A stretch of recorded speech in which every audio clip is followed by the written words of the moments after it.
Hello guys, I am Monika Singh and welcome back to target for IQ.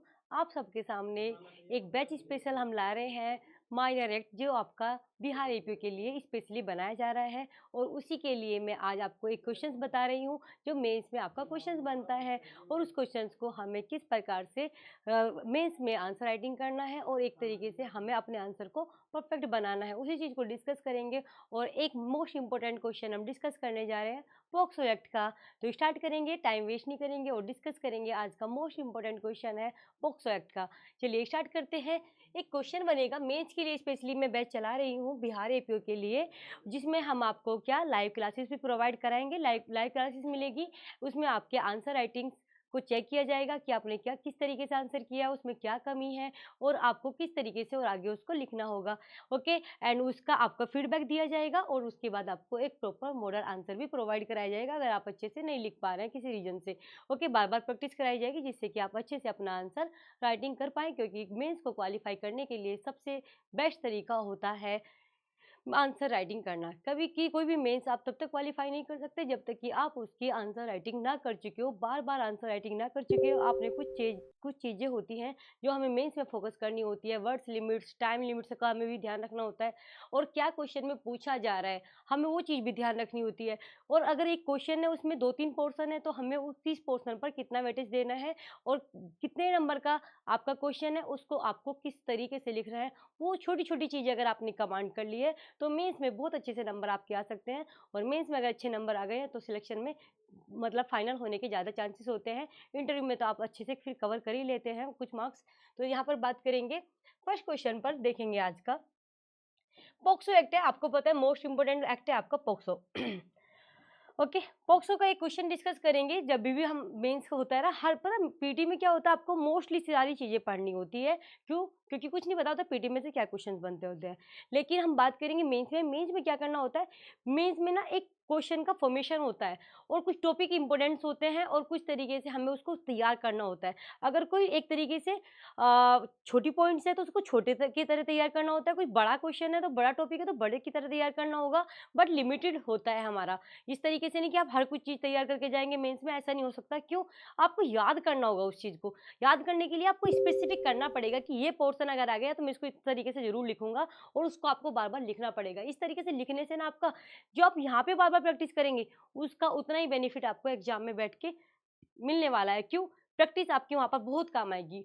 और चाहे आपको कितना भी याद हो, कितना भी याद हो, कितना भी अच्छे से कंसेप्ट क्लियर हो, जब तक आपने उसको आंसर राइटिंग की फॉर्मेशन में नहीं लिखा है, तो आप एग्ज़ाम में वहाँ पे फॉर्मेट नहीं बना सकते हैं।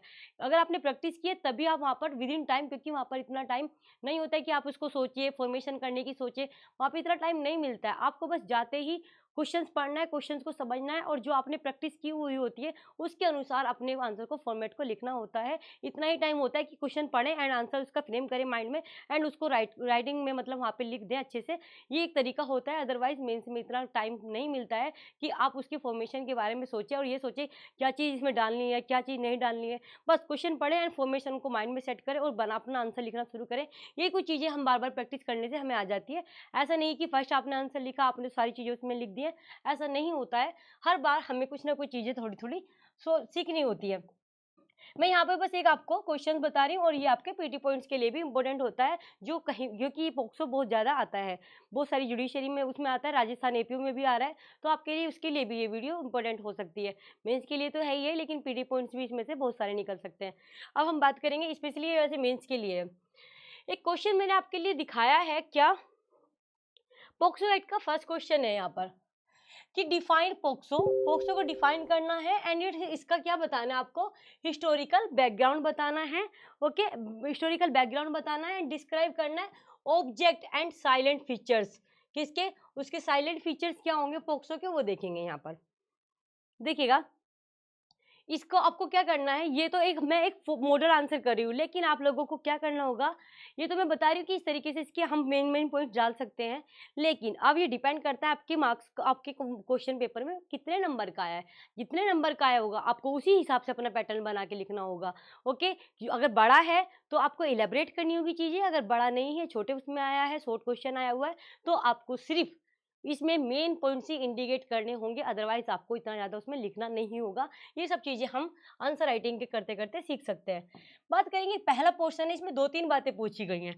अब जब भी आप कोई क्वेश्चन में अगर सपोज करो 3 पोर्शन है, तो आप तीनों पोर्शन को एक इक्वल वेटेज देंगे। इक्वल वेटेज क्यों देंगे? क्योंकि 3 पूछी गई है ना चीज़ें, तो तीनों के बारे में आपको बताना होगा। ऐसे नहीं एक के बारे में 2 बता दिया, 2 को छोड़ दिया, या 2 के बारे में बता दिया, 1 को छोड़ दिया, या फिर 1 के बारे में बहुत अच्छा बता दिया, 2 को हल्का-हल्का बता दिया, ऐसे नहीं।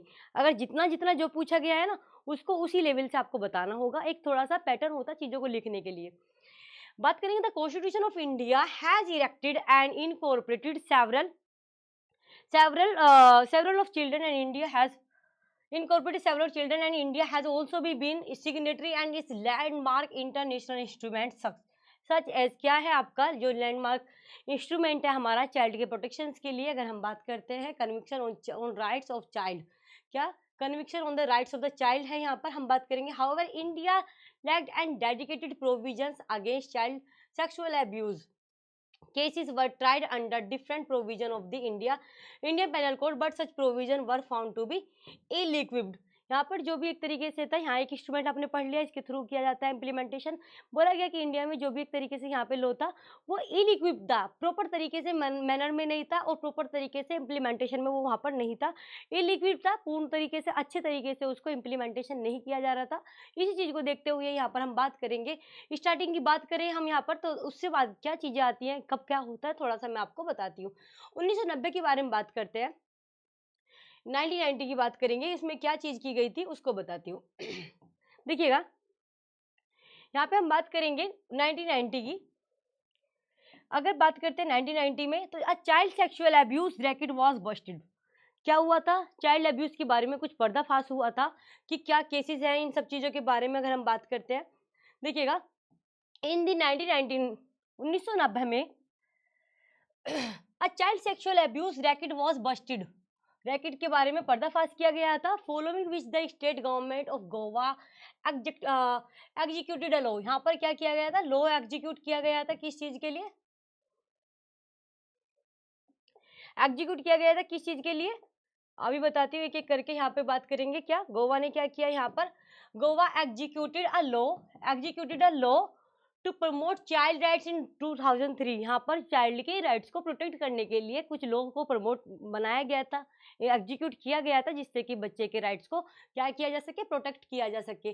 द स्पेशल एक्सपर्ट्स कमिटी गठित की जाती है किसके अंडर में? Justice VR Krishna Iyer. किसके गठन उसमें किया गया था अंडर सुपरविजन में? तो जस्टिस VR कृष्णा अय्यर ने किया था। Presented a draft code. यहाँ पर क्या किया गया था? एक ड्राफ्ट कोड प्रेजेंट किया गया था इनकी अध्यक्षता में, किस चीज के लिए? For the child's rights, child's के राइट्स के लिए भारत में। अगर हम बात करते हैं यहाँ पर हमें हिस्टोरिकल हिस्ट्री बतानी है, तो हिस्टोरी में हम देखेंगे पहले ऐसे कोई स्पेसिफाई लॉ नहीं था, आईपीसी में सेक्शंस गवर्न होते थे, वहाँ पर वो इल-इक्विप्ड था। ओके, अगर हम बात करते हैं बाद में क्या किया गया है, यहाँ पर बच्चों को मतलब प्रमोट करने के लिए उनके राइट्स को क्या हुआ, गोवा सरकार ने किया। एंड देन बाद में हम बात करते हैं जस्टिस VR कृष्णा अय्यर की अध्यक्षता में एक कमेटी गठित की गई, उसमें कुछ ड्राफ्ट तैयार किया गया। दिस टू इनिशिएटिव्स, ये क्या है? इनिशिएटिव्स लिए गए, establish the basis of the legislation against child abuse. जो चाइल्ड के साथ में अब्यूज हो रही है उसके लिए यहाँ पर कुछ इनिशिएटिव लिए गए थे, इसमें हम बात करेंगे। देखेंगे 2005 की the department of women and child welfare prepare, जो हमारा डिपार्टमेंट है ना, उन्होंने एक बिल प्रिपेयर किया था, is address difference offence against the children. उसमें बताया गया था कि बच्चे के साथ डिफरेंट कौन कौन से ऑफेंसेस वहाँ पर होते हैं, उसके बारे में यहाँ पर बताया गया था। ओके, बात करेंगे यहाँ पर आगे की कुछ एक स्टडी के बारे में बताती हूँ मैं। देखो ये सब चीज़ आप तब डालोगे, ये स्टडी वगैरह ये जो भी कुछ है, ये नहीं कि ऐसा क्वेश्चन है तो आप ऐसा ही लिख के आएंगे, नो। मैं एक फॉर्मेशन बता रही हूँ कि एक क्वेश्चन का इस तरीके से फॉर्मेशन हो सकता है, बट ये सब आप तब डालेंगे पहले अपने क्वेश्चंस का मार्क्स देख लेंगे कि वो कितने नंबर का है, वो हम धीरे धीरे डिस्कस करते रहेंगे। अब मैं एक तरीका बताने की ये चीज़ें हो सकती है, अगर कम नंबर का है तो आप ये सब चीज़ें डालने की जरूरत नहीं है, मेन पॉइंट लिखेंगे, मेन इंडिकेट करेंगे, देन आगे बढ़ेंगे, क्योंकि ऑलरेडी बहुत कुछ लिखने को होता है, बहुत क्वेश्चंस होते हैं मेंस में। ओके, बट फिर भी हम बता देते हैं यहाँ पर स्टडी हुई थी चाइल्ड अब्यूज को लेकर के 2007 में रिपोर्ट पब्लिश हुई थी ministry of women and child development में, जिसमें 13 स्टेट्स कवर किए गए थे और देखा गया था एक तरीके से different form of child abuse देखा गया था बच्चे के साथ में किस तरीके की डिफरेंट अब्यूजेस हो रहे थे बच्चे की। तो यहाँ पे बात किया गया था और फाउंड किया गया था 50.76 ओके। क्या जो ये एक सर्वे निकल के आया था यहाँ पर, found that 50.76% of children served reported having face the one or more form of a sexual abuse, जिसके साथ में एक या एक से अधिक तरीके की सेक्सुअल अब्यूज की गई थी, ये हमने बात की थी। और एक सबसे बड़ी बात क्या थी, जो ये मैटर आया था ना, इसमें जो सर्वे हुआ था उसमें ये देखा गया था कि जो मतलब सर्वे में देखा कि जो अब्यूज जिनके साथ किया गया था ना, वो उनमें परसेंटेज लड़कों की ज्यादा थी जिनके साथ क्या किया गया था, अब्यूज किया गया था। And the overall percentage of the boys reporting experience sexual abuse was much more than girls, लड़कियों से ज्यादा लड़कों की यहाँ पर संख्या थी जिनके साथ में इस तरीके की अब्यूज की गई थी। ये एक सर्वे, आप इसे अपने क्वेश्चन में लिख सकते हैं, लेकिन मार्क्स के अकॉर्डिंग देखना होगा कि आपका एग्जाम में क्वेश्चन किस तरीके से बना है। सितंबर 2010 के बारे में बात करेंगे यहाँ पर। इन सितंबर 2010 the ministry of women and child welfare prepare a draft, यहाँ पर क्या है, इनके द्वारा एक ड्राफ्ट प्रिपेयर किया गया था, protection of children from sexual offence bill 2010, which after several rounds of revisions came into force. देखो सेवरल यहाँ पर क्या हुआ था, ये प्रिपेयर किया गया, इसको क्या किया गया, रिवाइज किया गया, बहुत सारी चीजें बार बार देखी गई, कहीं कोई कमी तो नहीं रह गई, या इसको और आसान कैसे बनाया जा सकता है, या इसको और इम्प्लीमेंट अच्छे से कैसे किया जाएगा। बहुत सारी चीज़ों को बार बार रिवाइज किस लिए किया जाता है कि इस एक्ट को आप ज़्यादा से ज़्यादा इफेक्टिव बना सके। ओके, आगे देखेंगे यहाँ पर, तो बात करेंगे आपका बिल कब का है। ये बिल हमारा 2010 का है और बाद में हमारा सेवरल राउंड्स इसका रिवीजन किया गया था और ये sorry come into force as POCSO act. ये पोक्सो एक्ट के नाम से बना हमारा यहाँ पर चिल्ड्रंस डे। चिल्ड्रंस डे हमारा कब मनाया जाता है, 14 नवंबर। तो ये डेट आपको याद रखने में वैसे भी कोई दिक्कत नहीं होगी। 14 नवंबर यानी कि जो चिल्ड्रन डे है ना, उसी के दिन पे बनाया गया था, उसी दिन इन्फोर्समेंट किया था, इसमें भी अब बात हुई। अभी मैंने आपको हिस्टोरिकल बैकग्राउंड तो बता दिया, लेकिन अगर मैं आपको क्वेश्चन दिखाऊं उसमें और क्या क्या चीजें पूछी गई थी। देखो क्वेश्चन हो ऑब्जेक्ट हो गया आपका यहाँ पर, सॉरी हिस्टोरिकल बैकग्राउंड हो गया, उसमें एक और बात पूछी गई थी, क्या देखिएगा कि describe the object and salient features. तो अब हमें इसका क्या करना पड़ेगा, साइलेंट फीचर्स एंड ऑब्जेक्ट्स भी देखना पड़ेगा। The protection of children from sexual offence act 2012, इसके बारे में थोड़ी सी बात करेंगे। है क्या ये पोक्सो, जिसको हम बार बार बोल रहे हैं, इसी की शॉर्ट फॉर्म हमारा क्या हो गया, पोक्सो हो गया। ओके, देखेंगे यहाँ पर this act protect children from offence of sexual assault, जो होता है आपका sexual assault, sexual harassment and also pornography, जो प्रोनोग्राफी होती है ना, उसको भी इसमें इंक्लूड किया गया था। And provide for establishment of special court, क्या है यहाँ पर, स्पेशल कोर्ट, क्योंकि ऐसा है ये केस जल्दी डिसाइड होने चाहिए, उनको न्याय मिलना चाहिए, ऐसा नहीं कि और मतलब मेन कोर्ट की तरह बार बार उसमें आके वो पीड़ित मतलब फंसता ही रहे। यहाँ पर स्पेशल कोर्ट है जिससे जल्दी से और सही डिस्पोजल हो जाए केस का। यहाँ पर स्पेशल कोर्ट्स होगी, क्या किस चीज के लिए होगी, ट्रायल करने के लिए। Special court for trial of such offences and for matters connected therewith or incidental देयरटू, क्या जो भी मैटर्स होंगे उनको जल्दी से जल्दी सुना जाएगा, निपटाया जाएगा और एक तरीके से प्रॉपर मैनर में उसको कंप्लीट करके डिस्पोज ऑफ कर दिया जाएगा। बातें समझ में आई। ये अगर हम बात करते हैं, अभी मैंने आपको बताया 14 नवंबर को तो ये एनफोर्समेंट हुआ था इसका, लेकिन अगर हम बात करते हैं क्या, ये अगर हमारा इनेक्टमेंट कब हुआ था इसका, इनेक्टमेंट हुआ 19 जून 2012 को। और बात करूं मैं कम इनटू फोर्स कब आया, तो जो चिल्ड्रन डे मनाया जाता है ना 14 नवंबर को मनाया जाता है ना, और सन कौन सा हो जाएगा इसका, 2012। ये पीटी पॉइंट्स के लिए भी इंपॉर्टेंट है आप लोगों को, जो भी जहाँ पे भी ये पीटी में आता है। और अगर मैं बात करती हूँ मेंस में भी, आप इस पॉइंट को इंडिकेट कर सकते हैं। ओके, और क्या ये जम्मू कश्मीर पर अप्लाई होता है? यस, जम्मू कश्मीर पे भी होता है। बात करेंगे अब आपका तो ऑल ओवर इंडिया पे भी और जम्मू कश्मीर पे भी है। अब मैं आपको इसके बारे में तो बता दिया कि कौन सा हिस्टोरिकल वो बना, क्या सब कुछ हो गया। अब ऑब्जेक्ट भी पूछा गया था ना क्वेश्चन में, तो अब मैं ऑब्जेक्ट बताऊंगी। नेक्स्ट पोर्शन हमारा साइलेंट फीचर का होगा। इस तरीके से मैं एक आपके क्वेश्चंस को फॉर्मेशन में कर दूंगी, जिससे कि पता चले कि ये चीज हमें मेंशन करी है इसमें। ओके, सबसे पहली बात है, देखो कोई भी अगर एक्ट बनता है ना, कोई भी किसी भी कानून, अगर कोई भी कानून बनता है कहीं पे भी, समझ लो उसकी जरूरत है समाज में। समाज में जरूरत है, या फिर आपका एक तरीके समाज में जरूरत होती है उस चीज की, और या एक तरीके से आपका क्या होता है कि हाँ, अब ये कानून बनने की आवश्यकता है। इसको कानून को बना करके क्या हो सकता है, आप उन जो जो पीड़ित है ना, जो पक्ष, उसको प्रोटेक्ट कर सकते हैं। तो हर किसी एक्ट के पीछे कोई ना कोई ऑब्जेक्ट होता है, बिना किसी ऑब्जेक्ट के कोई एक्ट पास नहीं होता है। अगर कोई भी एक्ट है तो उसका अपना स्पेसिफिक एक ऑब्जेक्ट वहां पर होता है। ओके, ऑब्जेक्ट पढ़ेंगे यहाँ पर, क्या उद्देश्य है इसको देखते हैं। मेन ऑब्जेक्ट देखो बच्चों के लिए है। अब बच्चे के लिए है तो समझ रहे हो ना किसको प्रोटेक्ट करना है, भाई बच्चे की तो करना होगा ना, बच्चों के लिए ही है। यहाँ पर जो बच्चों के साथ में क्या हो रहा है, अब्यूज किया जा रहा है, उसमें प्रोटेक्शन के लिए है। पोक्सो के नाम से पता चल रहा है आपका। Act is to protect the child, बच्चे को प्रोटेक्ट किया जाएगा। किस रेस्पेक्ट्स में, किस तरीके से, जहां पर भी उनको डिस्कम्फर्ट फील हो रहा है, जहां भी वो असहज महसूस कर रहे हैं, और फियर या वो डर में है, और is reminded of the horrified experience, या उनके साथ में किसी तरीके से कुछ गलत एक्सपीरियंस मतलब हो रहा है, उनको कराया जा रहा है इस तरीके का। And further has to be a child friendly atmosphere, बच्चे को उनको हर किसी तरीके के अब्यूज से बचाया जाएगा, और बच्चे को क्या किया जाएगा, एक फ्रेंडली एटमोस्फेयर प्रोवाइड कराया जाएगा। ये सारी बातें हम यहाँ पर पढ़ते हैं। केस इसमें अलग Alakh Srivastava versus union of India का देखेंगे, जहां पर बात बोली गई थी। होनेवर सुप्रीम कोर्ट ने बताया था कि रिट्रेट्स किया गया था वहां पर कि object of the act and the purpose of bringing the legislation at its provisions.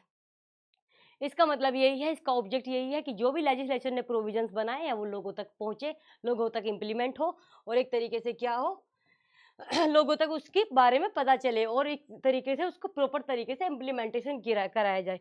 Object मैंने बता दिया। ऑब्जेक्ट के बाद हमारा लास्ट पोर्शन है क्वेश्चन का, क्या साइलेंट फीचर्स क्या है। देखो ऑब्जेक्ट होता है और कोई भी एक्ट होता है ना, उसमें कुछ ना कुछ चीजें तो दी होती हैं, वही उसके साइलेंट फीचर्स बन जाता है कि आखिरकार इसमें क्या मेन चीज दी हुई है। कॉन्स्टिट्यूशन के साइलेंट फीचर आप पढ़ते हैं ना, पूरे संविधान के बारे में उसमें पता चल जाता है। तो ऐसे ही इसमें साइलेंट फीचर्स में हम क्या क्या चीजें पढ़ेंगे, आखिरकार जो ये एक्ट है इसमें ऐसी क्या क्या चीजें दी गई हैं जो इसकी साइलेंट फीचर्स बन जाएंगी, उसको देखते हैं। ओके, चिल्ड्रन, देखो बच्चे बच्चे के बारे में बात कर रहे हैं हम। चिल्ड्रन चिल्ड्रन चिल्ड्रन, कौन होगा चिल्ड्रन, किसको मानेंगे, जो आपका 18 साल से क्या है, बिलो है। ओके, कम एज का है, एज कम है उसकी, वो 18 साल से कम है तो वो चिल्ड्रन में आ जाएगा। ये तो पहले पता तो कि आखिरकार अप्लाई किस पर होगा, ये चाइल्ड कौन, चिल्ड्रन कौन, 18 साल से जो कम है वो होगा यहाँ पर। और एक तरीके से क्या यहाँ पर ही शी दे रखा है कि ही या शी, नो ना, कोई नहीं दे रखा। मतलब एक तरीके से चाइल्ड दे रहा हुआ है यहाँ पर। चाइल्ड में आपका ही भी हो सकता है और शी भी हो सकता है, इसमें कोई स्पेसिफाई करके नहीं दिया हुआ है। ये क्या है आपका, हर किसी पर अप्लाई हो सकता है, किसी ना ही, ना शी, ना किसी और जेंडर, जो थर्ड जेंडर, किसी एक को स्पेसिफाई करके नहीं दिया हुआ। यहाँ पे चाइल्ड मीन्स चाइल्ड, कोई भी बच्चा हो सकता है उसमें। ओके, लड़का या लड़की, इससे कोई मतलब नहीं है। बात करेंगे इससे आगे का, different form of sexual abuse including, यहाँ पर देखो पहले पहले कुछ चीजें इंक्लूड होती है, लेकिन अब यहाँ पर क्या कर दिया गया, बहुत सारी चीजों को इंक्लूड कर दिया गया है। Including sexual abuse, including but not limited to sexual harassment, pornography, penetrative and non penetrative assault and defined under this act. Simple यहाँ पर इन सब चीजों के बारे में क्या कर दिया गया, एक एक करके जो भी चीज है ना कि क्या है आपका सेक्सुअल हरासमेंट, पोर्नोग्राफी, सब कुछ कवर किया है यहाँ पर। एडुकेट प्रोविजंस बताए गए हैं, किस चीज के लिए, क्या पर्याप्त वो बताए हैं प्रोविजंस। देखो क्या होता है, एक बार ऑफेंस हो गया उस बच्चे के साथ में, अब क्या होता है, उसकी रिपोर्ट हुई, मामला केस में उसमें चला कोर्ट में, स्पेशल कोर्ट जो बनाई गई है, और मतलब ये जो भी कोर्ट बनाई जाती है वहां पे, अब क्या होता है, उस बच्चे को बार बार बुलाया जाता है। एक तरीके से जो उसने एक बार सहन कर लिया उस चीज़ को, वो बार-बार वहाँ पे बता रहा है, वो प्रोसीजर चल रहा है, तो ये बार-बार वो विक्टिम हो रहा है उस चीज़ के लिए। तो ऐसा नहीं है, एक बहुत सरल प्रोसीजर बताया है, उसको एक फ्रेंडली एनवायरनमेंट देने की बात की गई है। ये नहीं कि एक बार उसके साथ कुछ गलत हो गया, उस गलत का उसको एहसास बार-बार कराया जाए, ऐसा नहीं होना चाहिए। तो री-विक्टिमाइज़ेशन का मतलब होता है कि आप बार-बार उसको विक्टिम फ़ील नहीं कराओगे। Okay, revictimisation of the child at the hands of a judicial system, जहाँ जुडिशियल सिस्टम है ना, बार बार उसमें जांच पड़ताल चल रही है और आप उसको बार बार वही वही बात याद दिला रहे हो, ऐसा नहीं किया जाना चाहिए। ओके, तो अवॉइड मतलब कि उसको अवॉइड किया जाए। This act assign a policeman, policeman होता है यहाँ पर एक किस रोल में, बच्चे को प्रोटेक्ट करने के लिए, चाइल्ड प्रोटेक्टर बोलते हैं हम इसको। Okay, during the investigation process, अब इन्वेस्टिगेशन हो रहा है ना, तो वो उसको डराए ना, उसको धमकाए ना, बल्कि उसको एक दोस्त की तरह, जैसे कि दोस्त से हम अपनी सब बात बता देते हैं ना, जो किसी से नहीं बताते, वो अपने दोस्त से बता देते हैं। तो वो क्या, वो इसीलिए कि बच्चे के साथ दोस्त जैसा व्यवहार रखे, जिससे कि वो मतलब अपने पेरेंट्स से भी अगर नहीं बता पा रहा है, कम से कम वो उससे वो बातें बता पाए, दोस्त की तरह बता पाए। ये नहीं कि उससे गुस्से में या ज़बरदस्ती कुछ बात पूछी जाए, तो वो डर में सहम जाएगा, वो अपनी बात भी नहीं बताएगा। Okay, this act provides that such steps must be taken which help in making the trial process. कुछ स्टेप्स होंगे, देखो ट्रायल होगा तो ऐसे भी ना कि बिना ट्रायल की सजा दे दोगे, पर ट्रायल भी जो होगा ना, उसको प्रॉपर तरीके से एक पैटर्न बता दिया और आसान करने के लिए बातें बता दिया। चाइल्ड फ्रेंडली होना चाहिए as possible and the case is dispose of within 1 year. कितने टाइम के लिए? 1 ईयर। ये नहीं कि एक बार हो गया तो अब चलता रहेगा जीवन भर उसके लिए, यही बस यही केस में वो उलझा रहे। नो, 1 ईयर का यहाँ पर टाइम दिया हुआ है जब से रिपोर्ट किया गया उस ऑफेंसेस के बारे में। This act provides for establishment of special courts, अभी बताया ना, स्पेशल कोर्ट्स भी क्या होंगी यहाँ पर इस्टेब्लिश की जाएंगी। स्पेशल कोर्ट्स इसलिए होता है कि वो स्पेसिफिक उन्हीं मैटर्स को सुनेगी तो जल्दी से डिस्पोज ऑफ किया जा सकता है, अदरवाइज तो ऑलरेडी हमारे कोर्ट्स में मैटर्स बहुत ज़्यादा पेंडिंग है। ओके, तो एनी पर्सन, हम बात करेंगे special courts for the trial of such offence as matter related to it, ये वाली बात हो गई यहाँ पर। इससे आगे देखेंगे एनी पर्सन एक्सेप्ट चिल्ड्रन, क्या बता दिया यहाँ पर, any person except children, children को छोड़ करके बस यहाँ पर कोई भी पर्सन है, अगर वो इंचार्ज है किसी इंस्टीट्यूशंस का, तो उसको अगर वहाँ पर कोई भी सेक्सुअल अब्यूज किया जा रहा है तो उसकी कंप्लेंट करेगा, अगर नहीं करता है तो उसको पनिश किया जाएगा। Okay, who fail to report the commission of a sexual offence relating to subordinate is liable to be punish, उसको क्या किया जाएगा वहाँ पर, पनिश किया जाएगा। द एक्ट प्रोहिबिट्स डिस्क्लोजर, सबसे बड़ी बात आती है आपकी आइडेंटिटी को लेकर के, क्या आती है, आइडेंटिटी को लेकर के। तो क्या आइडेंटिटी को डिस्क्लोज किया जाएगा? सीआरपीसी में भी मना किया हुआ है ना, तो यहाँ पर भी मना किया गया है, उस बच्चे की आइडेंटिटी को डिस्क्लोज आप नहीं करेंगे। ओके, बिल्कुल मना किया गया है, चाहे वो मीडिया हो चाहे कुछ भी हो, ना तो उसका नाम, ना उसकी फोटो, ना कुछ किसी भी तरीके का समाज में उसको लीक नहीं किया जाएगा, जिससे कि उसके फ्यूचर पर उसका इफेक्ट पड़ेगा, क्योंकि समाज में उसकी बात आएगी तो लोगों का इसका नजरिया क्या होगा उसके लिए चेंज हो जाएगा। तो यहाँ पर यही है, prohibit disclosure of victim's identity in any form of media except. अब लेकिन हाँ, एक बात आती है कि क्या कभी भी नहीं हो सकती, लेकिन हो सकती है, कब, जब उसके लिए परमिशन मिल जाए, when permitted by special courts, अगर उसको स्पेशल कोर्ट्स के द्वारा परमिशन दे दी गई है तो तब किया जा सकता है। ये वाली बात है, यहाँ तक आगे चले इससे देखेंगे next. The media examination, media examination के बारे में आप जानते होंगे, sorry, the medical examination, the medical examination of the child should be conducted in the presence of parents. देखो, अगर बच्चे का मेडिकल एग्जामिनेशन किया जा रहा है ना, तो उसके पेरेंट्स की प्रेजेंस में वो होना चाहिए।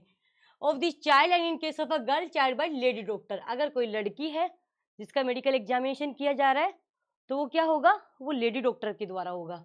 Child is to be given frequently breaks, बच्चे को ब्रेक्स दिया जाएगा, ये नहीं कि आज भी उसको प्रोसीडिंग के लिए, कल भी परसों भी, लगातार नहीं, उसको थोड़ा थोड़ा, जिससे कि उसकी मेंटल स्थिति जो है ना वो थोड़ा रूटीन में आए, थोड़ा उस माहौल से अलग हटे। Okay, frequently breaks while disposing and child is not called repeatedly, एक चीज के लिए आप बार बार उसी काम के लिए बार बार नहीं बुलाएंगे। ओके, एक बार बुलाया, काम खत्म, आगे आप और चीज के लिए बुलाएंगे, बट उसी काम के लिए बार बार आप उसको परेशान नहीं करेंगे। To testify in the courts and there is any inconsistence, अगर कहीं पर भी ये वाला लास्ट क्लोज है, बट बहुत इंपॉर्टेंट है, क्या क्या बोल दिया यहाँ पर कि when there is any inconsistency between the provision of POCSO. देखिएगा, अगर पॉक्सो के साथ में कोई भी प्रोविजन अप्लाई मतलब इनकंसिस्टेंट होता है, असंगत होता है, तो कौन सा एक्ट अप्लाई होगा? तो वहां पर आपका पॉक्सो अप्लाई होगा। ओके, कौन सा एक्ट अप्लाई होगा? पॉक्सो होगा, क्योंकि स्पेशल लॉ हमेशा प्रिवेल करता है। ओके, तो यहाँ पर कौन सा एक्ट अप्लाई हो जाएगा? आपका पॉक्सो हो जाएगा। तो एक तरीके से मैंने आपको आज एक क्वेश्चन डिस्कस किया है। इसी तरीके से जब आप हमारा बैच ज्वाइन करेंगे, आपको क्वेश्चंस दिए जाएंगे एंड क्वेश्चंस का आपको एक पॉइंट्स में एक तरीका बता दिया जाएगा कि ये पॉइंट आप इंडिकेट करेंगे इसमें एंड फॉर्मेट करके आप लाएंगे। बाद में उसको चेक कराया जाएगा, चेक करा के जो भी डाउट है, जो भी कोई आपकी गलती होगी वो बताई जाएंगी एंड उसके बाद आपको जो भी कोई डाउट होगा किसी भी तरीके का, वो आप हमसे डिस्कस कर सकते हैं। तो इस तरीके से ये आपका बिहार एपीओ के लिए स्पेशल बैच चलाया जा रहा है मेंस के लिए। अगर आप ज्वाइन करना चाहते हैं तो आप हमारे बैच से जुड़ सकते हैं, और आपको अगर कोई भी इंक्वायरी चाहिए तो आप हमारे ऑफिशियल नंबर पर कॉन्टैक्ट कर सकते हैं, जो इस वीडियो के डिस्क्रिप्शन में आपको मिल जाएगा। Okay, thank you so much everyone.